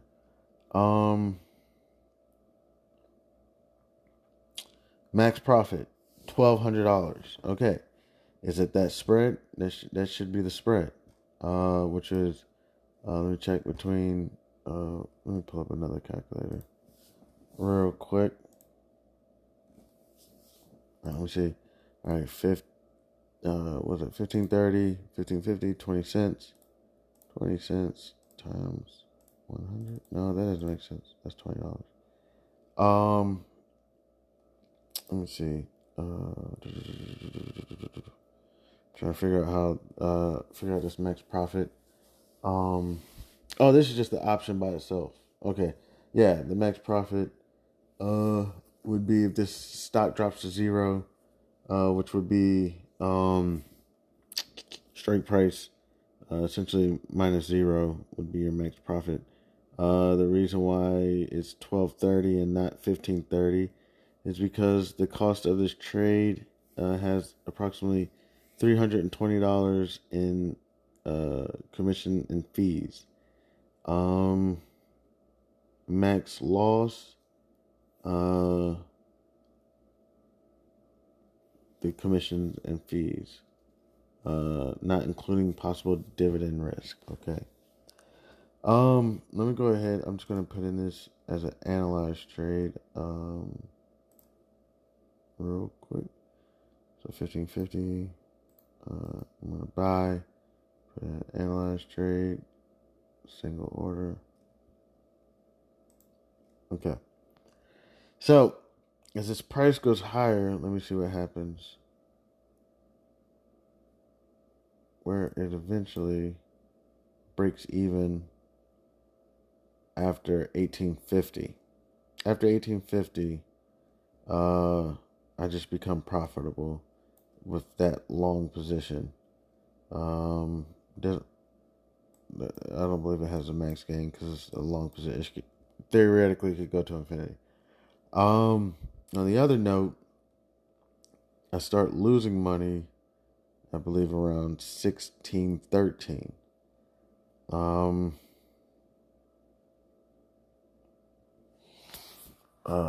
Okay, I'd have to figure out. And right now, I'm kind of, I'm like, okay, I can't kind of go any further. And I'm also trying to figure out how to finish this Candlestick Bible. All right. So 1613. What is the 1613? 1613. Let me see. It's when the put is going to start, if I'm correct. No, when does the put start making money? The put starts making money. Let me see.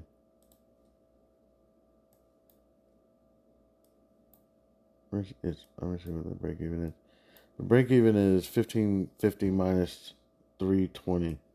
That's when I start making money. So that's like what, 14 something? I don't know.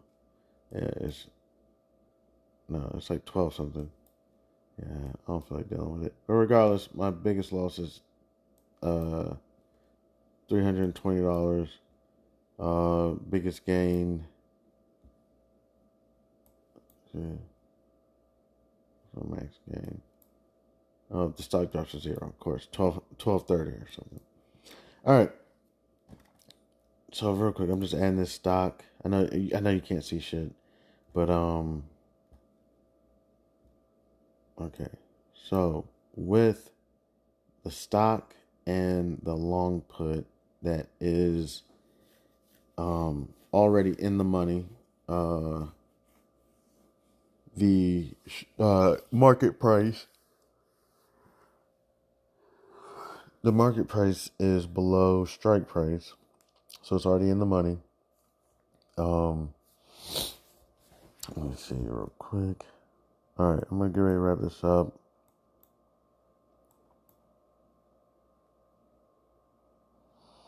Is 1613. After 1613, if I'm correct,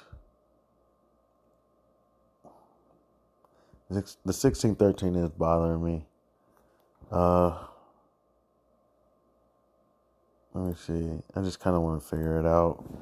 Why is it 1613? So it's the 1530.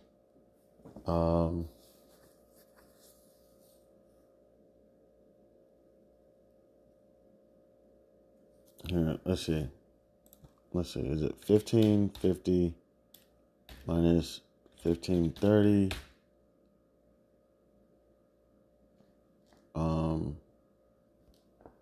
Plus 320. What's the 1630? 1613. What is that? That's the joint that's just kind of blowing me. Why is that my break even? 1613 is my break even. When my stock,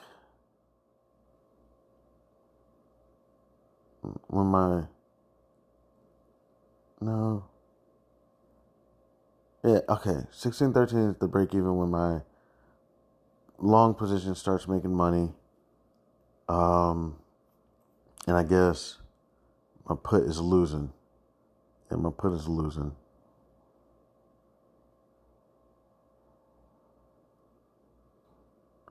My put's going to lose money all the way until it gets to about 14 something. Or, I'm sorry, 12 something. So yeah, I wouldn't put this order in because this would be terrible. This would be awful. Let me see something real quick. Last one I'm going to do with y'all real quick before I get ready to go. I'm going to sell an out of the money put. Basically just meaning that my strike price is, I guess you could essentially use this as like a stop loss. You know, if I'm just losing too much, at least I have hit this here. So I got it at 1530.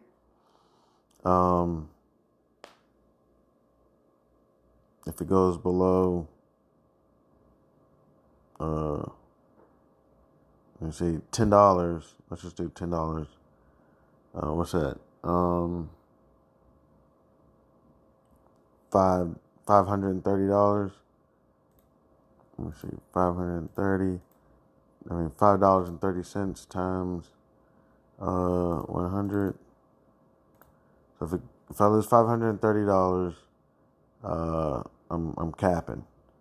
So I'm gonna go ahead and I'm gonna buy this at 75 cents. It's just an analyze trade. Just putting this in real quick. Analyze. All right. Okay.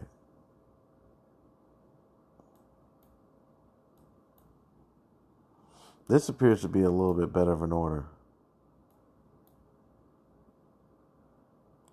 I don't know why I can't see it, but it looks like the put,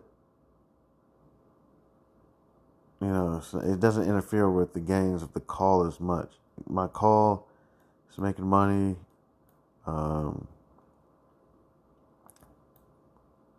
See, put is okay all the way, even at 1683. I'm up $100. Yeah, I'm doing pretty well, and this isn't holding me back so much. So yeah, it may be better to sell. I mean, if you're gonna buying out the money, if you got the underlying, this is not a recommendation. I'm just playing around with my risk analysis tool. So it looks like, buying for myself, buying an out the money put to protect me against my losses may be the better play than buying an in the money put, which probably makes sense to a lot of people. I'm playing around with this and figuring this out, and like, okay, so moving forward. All right, last one for real. All right, so I'm gonna go in here again, underlying $15.30. All right, so I'm gonna go sell a short call, definitely out of the money. But let me see what I can get. Let's just say we go 42 days out. I'm gonna do something real basic. I'm just gonna go to $25 dollars. Basically saying that this is going to stay below $25 in 42 days. I'm picking this 25 because it has a delta of 20, 22 to be exact. So I'm going to go ahead and just take that delta of 22. I'm not even paying attention. I would ask for a different price because, I mean, the bid is $34 and the ask is $1.12.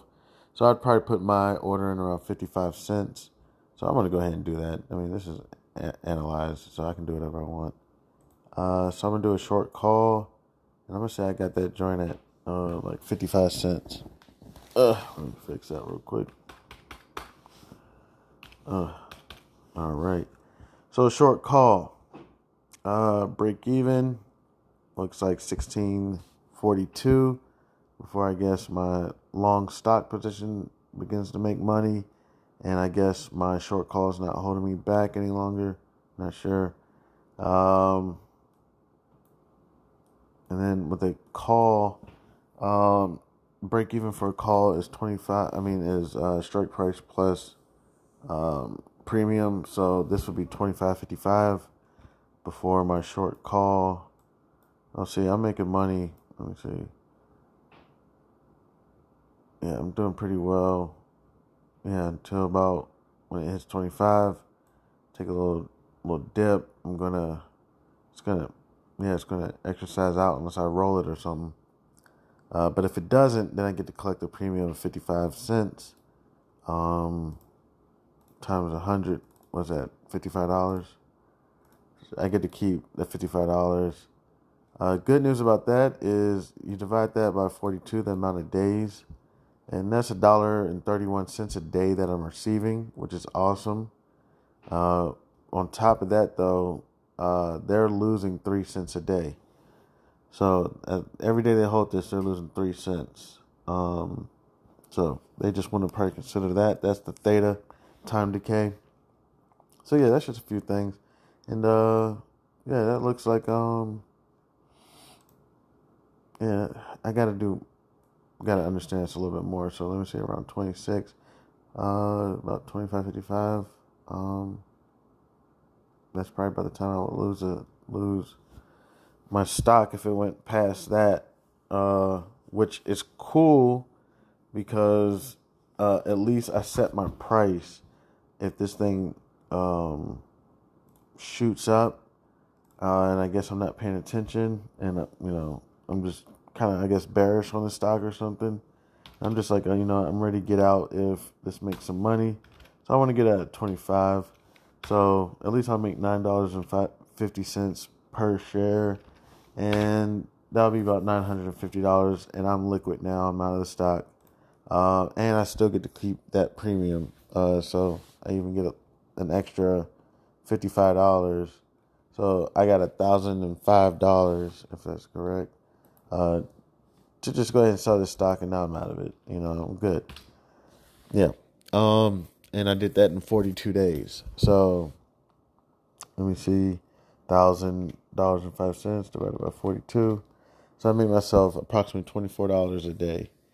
If the stock shot up. Now, yeah, of course you say to yourself, well, yeah, you could have not capped yourself off, you know what I'm saying? And you could have made more money. Hey, I could be wrong, but does anybody ever really say, I mean, I guess there's a saying that you could leave money on the table, but you tell me you made 25%, but you could have made 50%.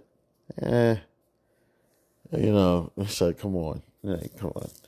It doesn't really matter. Like, I know some people that be like, nah, man, I ain't trying to leave no money on the table. It's like, all right, well, then I guess you could have played it differently. But yeah, that short call, yeah, that's cool.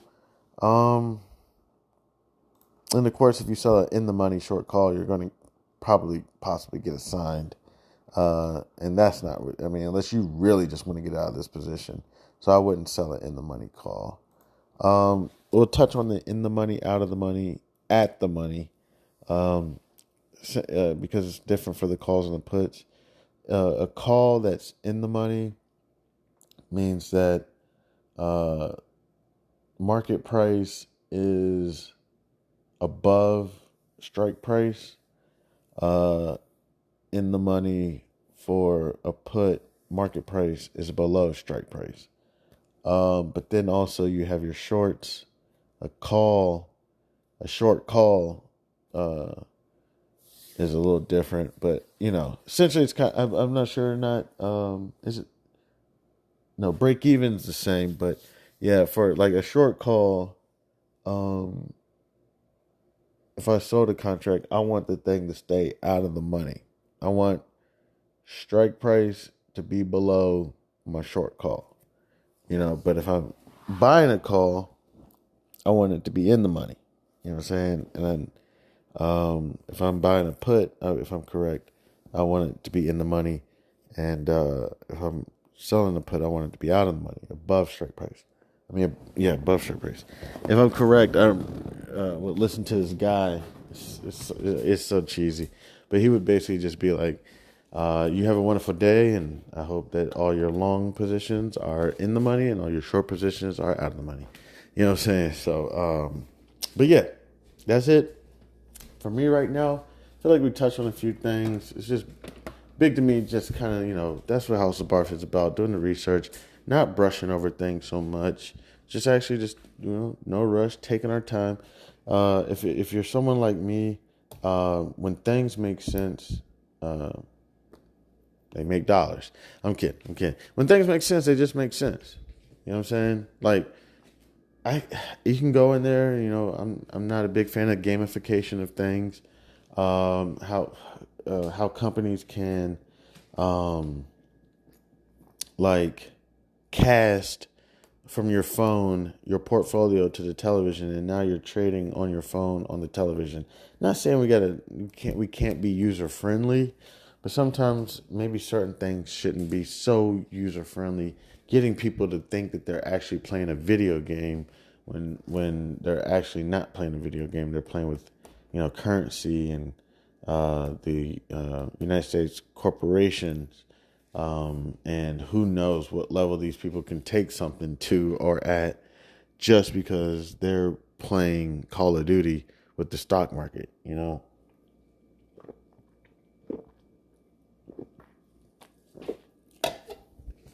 Playing GoldenEye with all these stocks, But hey, now on the other end, I gamify. I got my setup. You know what I'm saying? And I gamify. But at the same time, we want to practice social responsibility. We don't want to just be buying and selling a company that may not be in the best interest of, the United States of America or the world. I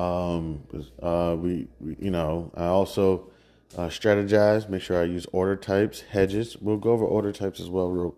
Since we're on right here, let's just go ahead and touch it. I'm going to just go to the different order types right here. So when you're doing your positions, not saying that you got to, this is not advice.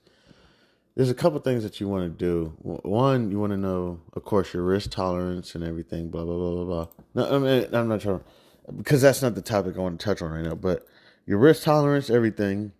If you want to hedge, you don't have to hedge, but you can hedge.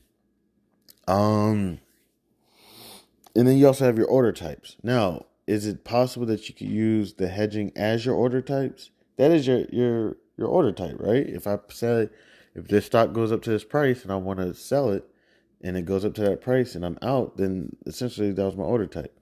But there's a difference. There's actual order types as well. Pretty much for someone like me, ain't shit going to happen to that stock without me knowing something. If I really want to be on top of it. I mean, not even just the order types and whatnot. I mean, even with the Keltner channels and the Bollinger Bands and the probability analysis, you know what I'm saying? I'm watching this joint. You know what I'm saying? Now, if I want to go in there, let me see real quick if I can put my trades in. Because I saw somebody was like showing me some other shit. It's like, yeah, man, I put my trades in like this. I think they were using something else. They were using, what were they using? TraderView or something. I mean, they were just clicking on the chart and their orders were going in. It was like, set your stop loss. And they're like clicking on the chart and shit. I said, oh, bet. All right. So let me just act like I'm about to put an order in. And I'm just going to go down here to order types. So order types, you got market. So again, market order, in my personal opinion, don't listen to the rest of the shit. You could just go ahead and, if you haven't head out already, just probably be a good time. Market price is essentially, in my personal opinion, the next market order. It's not, that's why you want a tight spread. If you didn't see on GameStop, those spreads were so wide. So the last order, which is the last price that somebody got at. So let's say it's between 30 cents and like $1.30, right? Or $2.30. Big ass spread. The last order could have been 33 cents, 39 cents. So you say, okay, the spread's big, but the last order was 39 cents. I'm pretty sure the next ask price is going to be 40 cents or 45 cents. Next thing you know, you hit market order and you just purchased it at $1.12 or something. It's like, oh shit. Damn it. Already that huge ass spread. And if you bought it at $1.12, you're already down, because you paid the spread. So you're already down, what was that, 90 cents or some shit? Whatever. In this example, $1.12 minus, because nobody's buying it at $1.12. They're buying it at 30 cents. So you're already down $1.12 minus 30. You're already down 82 cents.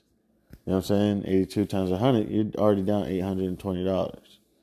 If you got 100 shares or whatever. If I'm correct on how this works.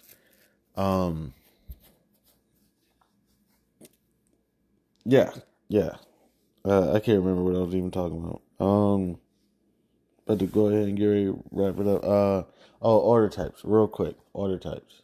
So you got your market order, your limit order. This is when you probably have a wider spread. You really don't feel like having no games. So you go ahead and set your limit. This is my limit price. I don't want to get in at this price.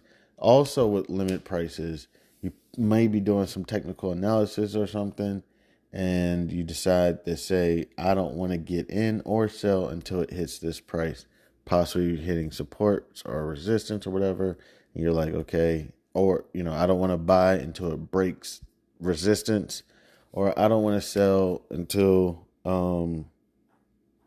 it breaks through support.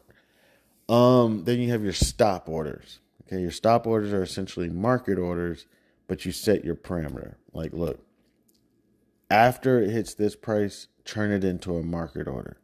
So if the stock is at $5 and resistance is at like $9, resistance basically meaning like the ceiling, where this stock does not appear to be going past this spot. So the stock's at $5, resistance is at $9, but if it breaks through that $9, you're pretty much confident that it's going to go to the next level of $15, $17, $18 or something. So you put your buy stop at like I don't know, like $10. You know what I'm saying? So once it hits that $10, here, let me make sure I'm saying the correct thing because I could be wrong. Once it hits that certain price, then it's gonna turn into a market order. And it's gonna buy at the next best price. Then you have your stop limit where you basically set the limit. Okay, once it hits $10, don't buy it more than $10.50. Okay, or don't buy it for don't buy it too high. You know what I'm saying? Because the spread is big, and I don't want to get it at $10.89. I want it at $10.30, 20 cents. That's my limit. Trailing stop, if I'm correct, essentially is I love trailing stop. It's one of my favorites. Essentially, I don't know how to describe it, but let's just say you have a stock and you bought it, at $1, and it's at $2 now. You're up 100%. Now, let's say you necessarily don't want to give up that 100%. You're willing to hold on to it, but you don't want to lose too much, So you can go ahead and put your trailing stop in at like,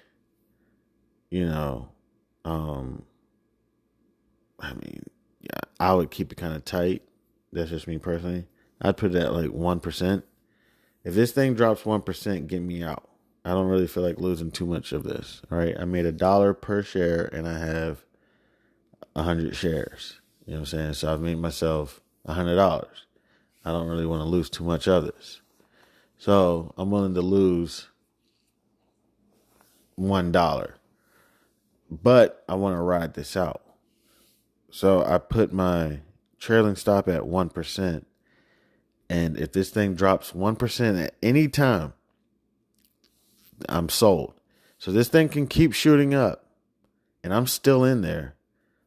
But once it comes down 1%, at any time before I change this trailing stop order, go ahead and execute it as essentially a market order. So then you have your trailing stop limit where it's like, ride this thing up, but do not sell it. Now, I don't know if there's if I can reverse the trailing stop. Let me see real quick and make it a buy order. Like if I don't have the underlying already, I'm not sure if I can do that. Looks like I can. I'm not sure. I'd have to take a look at that. It looks like I can. Now the MOC, let me see.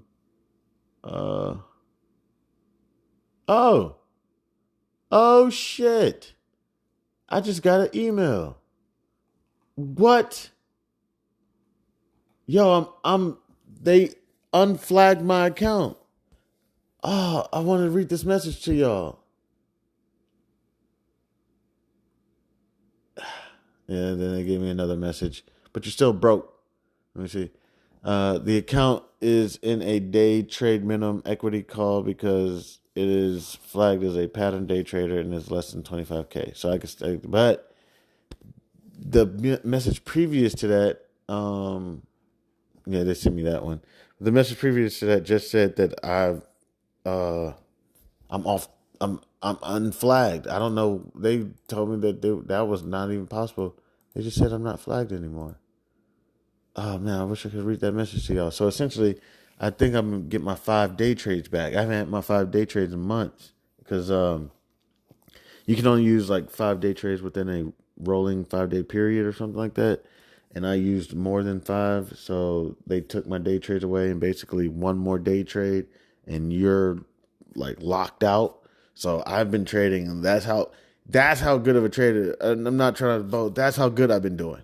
Like I have one day trade, and my account is locked, and they're gonna only allow me to put in closing orders. I'm not gonna be able to open any orders. So I've been dealing with all that at the same time, still trying to get my trades in. I've been dealing with a lot, and it's getting worse and worse and worse. But it's all good. God God's taking care of me. MOC. Let's do this real quick. What is MOC order type? Yeah, a market on close order is a non-limit market order, which traders execute as near to the closing price as they can, either exactly at or slightly after the market close. The purpose of a mock order is to get the last available price of that trading day. Okay, market on close, and then what's the last one I can see on here? There's probably others as well. Fill or kill, all or kill, AOK, FOKs. There's a bunch of others, but let me see this one. What is a LOC order type? A limit on close order is a limit order that is to be executed at the market close. Limit orders control the price that is paid for a security, or what price a security is sold at. Okay, yeah, and then of course there's a few others as well. There's more than that.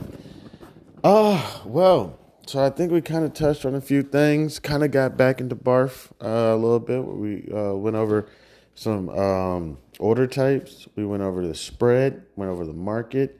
We went over FINRA regulation rule. Was it 5270 front running? Went over some regulation. Went over a few things, so I think we did okay today. Did pretty well. I think I'm gonna go ahead and wrap this up. I want to thank anybody and everybody who decided to stop by, kick with your mans.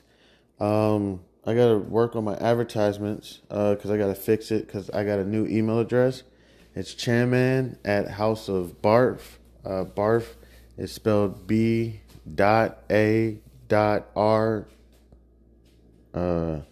.f, but there's no F.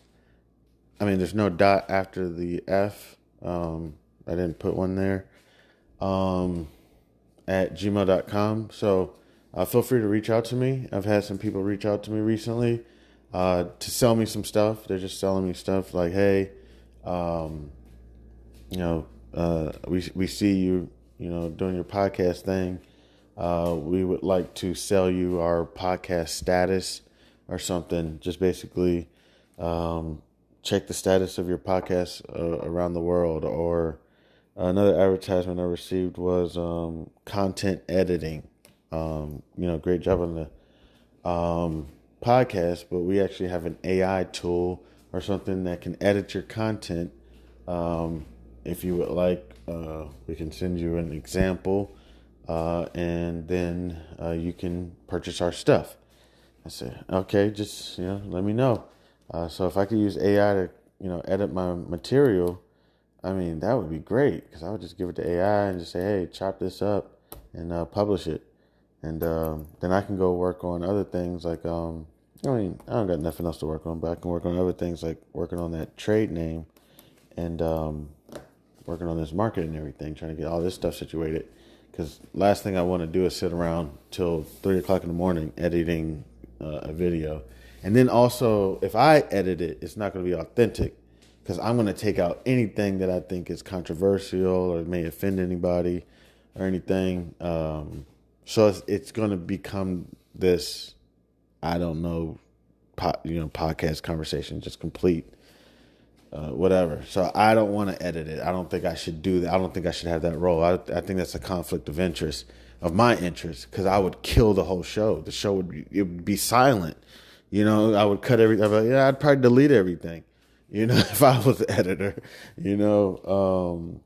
But yeah, I think we went over a few things. I don't know if we touched on Forex. I've been working on that lately, but we got a few things done. So yeah, thank you so much to anybody and everybody. I appreciate it.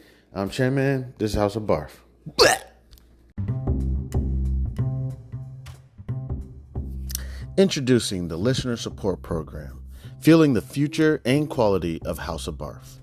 Dear loyal listeners, at the House of Barf, we strive to bring you the most engaging, informative, and entertaining content every day into the world of business, accounting, regulation, and finance. We strive to provide you with expert knowledge, practical tips, and thought-provoking discussions to help you excel in your financial endeavors. We are dedicated to fostering meaningful conversations, sharing valuable insights, and creating a community of like-minded individuals who are passionate about business accounting, regulation, and finance. Producing high-quality content requires dedication, resources, and effort from a talented team of one, me, but in the future, hopefully I'll have a team. That's why we are excited to introduce our listener support program. This initiative allows you, our cherished audience members, to play a pivotal role in shaping the future and the content and assuring House of Barf's sustainability. In the future, becoming a supporter, you'll be able to enjoy a range of exclusive benefits. Benefits that I'm hoping to be able to bring eventually: early access to episodes, access to episodes that are not, public, that are not accessible to everyone, possibly even create better content. And then all those mistakes I make, maybe I'll put them in a separate episode. You'll be able to get some behind the scenes stuff, and other exclusive things such as merchandise. Possibly I have a children's book coming out, may be able to offer that. Your support goes directly towards enhancing the quality of our content, expanding our reach, our research, and investing in new resources and technology to bring you even better experiences. Your contribution will help us continue to deliver thought-provoking discussions, captivating stories, and insightful I didn't mean to say that. Maybe in the future, may possibly interview someone that will keep you engaged and inspired.